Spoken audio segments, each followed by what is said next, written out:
एकादशी व्रत सूचना शुक्रवार 10 जनवरी 2025 को पुत्रदा एकादशी है। शनिवार 11 जनवरी 2025 द्वादशी को व्रत पारण समय प्रातः 7:14 से 8:24 बजे तक। एकादशी कथा महात्म्य। युधिष्ठिर बोले, श्री कृष्ण कृपा करके पौष मास के शुक्ल पक्ष की एकादशी का महात्म्य बतलाइए। उसका नाम क्या है, उसे करने की विधि क्या है, उसमें किस देवता का पूजन किया जाता है। भगवान श्री कृष्ण ने कहा, राजन, पौष मास के शुक्ल पक्ष की जो एकादशी है उसका नाम पुत्रदा है। पुत्रदा एकादशी को नाम मंत्रों का उच्चारण करके फलों के द्वारा श्रीहरि का पूजन करे। नारियल के फल, सुपारी, बिजौरा नींबू, जमीरा नींबू, अनार, सुंदर आंवला, लौंग, बेर तथा विशेषत आम के फलों से देव देवेश्वर श्रीहरि की पूजा करनी चाहिए। इसी प्रकार धूप दीप से भी भगवान की अर्चना करे। पुत्रदा एकादशी को विशेष रूप से दीप दान करने का विधान है। रात को वैष्णव पुरुषों के साथ जागरण करना चाहिए। जागरण करने वाले को जिस फल की प्राप्ति होती है वह हजारों वर्ष तक तपस्या करने से भी नहीं मिलता। ये सब पापों को हरने वाली उत्तम तिथि है। चराचर जगत सहित समस्त त्रिलोकी में इससे बढ़कर दूसरी कोई तिथि नहीं है। समस्त कामनाओं तथा सिद्धियों के दाता भगवान नारायण इस तिथि के अधिदेवता हैं। पूर्व काल की बात है।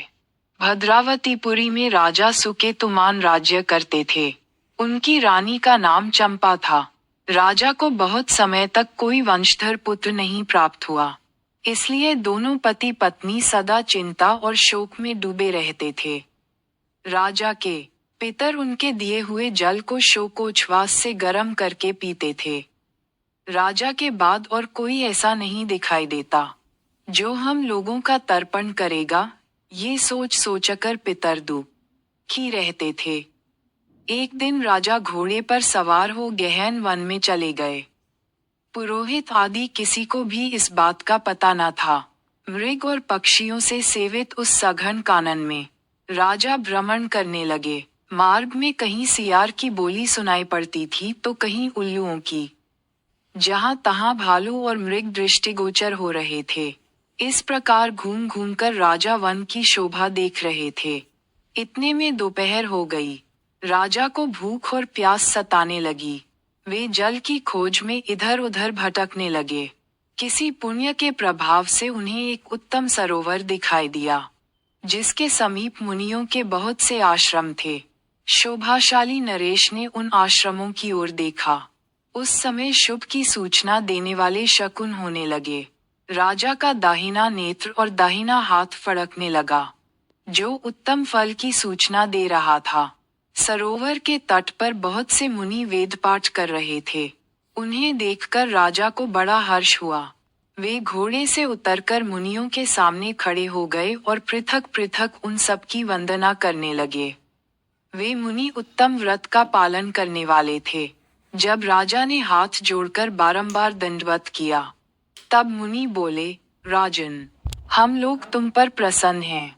राजा बोले, आप लोग कौन हैं? आपके नाम क्या हैं तथा आप लोग किस लिए यहाँ एकत्रित हुए हैं? कृपया ये सब बताइए।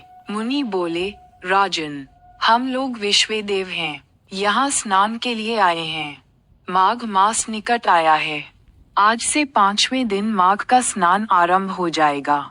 आज ही पुत्रदा नाम की एकादशी है, जो व्रत करने वाले मनुष्यों को पुत्र देती है। राजा ने कहा, विश्वेदेवगण, यदि आप लोग प्रसन्न हैं तो मुझे पुत्र दीजिए। मुनि बोले, राजन, आज पुत्रदा नाम की एकादशी है।